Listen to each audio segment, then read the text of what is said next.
Ever since the bicycle was invented, people have always tried to find fun things to do as they pedal around.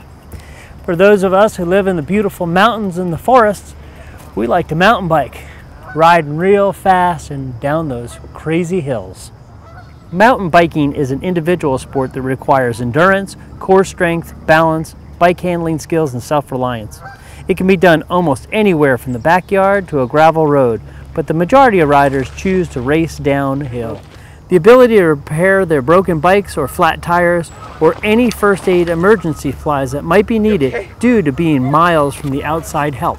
From hardtails to full suspension, single tracks to broad paved paths, lightning fast speeds with tricks and jumps make an enjoyable cruise down the hill. Mountain biking is an activity that many people participate and enjoy. So let's take a look at Bike Maintenance 101 that's offered through the Parks and Rec. We're going to talk with Youssef at the Bike Barn here in Blacksburg. Welcome to Bike Maintenance 101. This whole thing is the wheel. And this metal part here is called the rim. This is what you're braking on. This is what the brakes here rub against the rim to slow the bike down.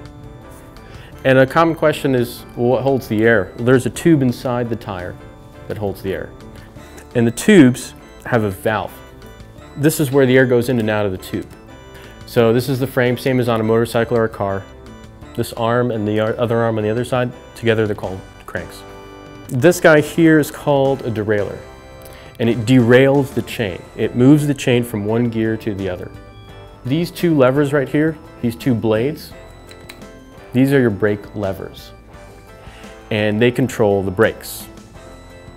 Each lever goes to one brake, so the way I remember is that the right lever goes to the rear. They both begin with an R.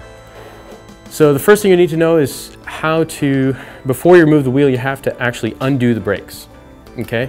So right now you can see that the tire, what happens is when you pull the wheel out of the frame, it drops down like this. The tire is going to get stopped by these brakes. So these brakes are especially easy to undo.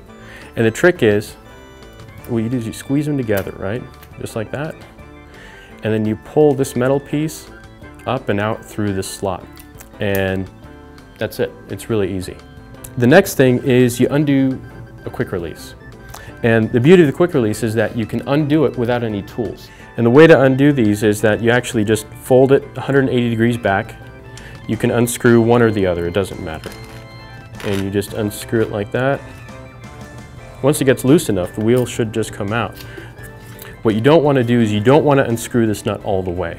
If you keep going, it'll come all the way off, and there's a little spring underneath it. You don't want to take it all the way off. Fat tires are really easy to pull off. This edge here, you see this little edge? It's got a little metal wire that runs through it. This is called the bead, okay? What you want to do is you want to hook the bead with your tire lever and peel it back. Hold it up against the spoke, grab a second tire lever, and you move two spokes away. So 1, 2, and then I set my second lever in there, peel it back, and then repeat the process. You pull the tube out and inflate the tube. You'd hear some hissing, you'd find out where the hissing is coming from, and then you'd proceed to patch the tube. Before you glue your patch on, you're going to scuff your tube up a little bit. Right now there's sort of a dull glossy finish on the tube. You want to scuff it so that it looks completely matte. And you want to scuff it to an area larger than the size of your patch. Alright, next thing you want to do is grab your tube of glue, and you want to take a thin layer, and you just want to kind of spread it around. And you can either let it dry on its own or you can blow on it. But once it's mostly matte in finish, go ahead and apply the patch. Just kind of massage it, make sure that there are no air bubbles underneath your patch and that it's adhering all the way around.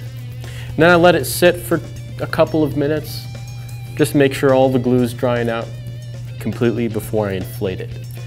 Insert the valve in place and then bring this bead over. Just pull it over like this, and now you've got sort of a pocket all the way around. You can go ahead and start tucking the tube in all the way around. So once you do that, go ahead and start tucking in or seating the bead. That's this edge here, this lip is called the bead. You want to go ahead and seat the bead. What you want to do is just use your hands and just kind of pull it in like that. That little gap there should be even all the way around as you start to inflate it. Looks good, looks even. So you just want to give it a few pumps and look and make sure that it's even on both sides.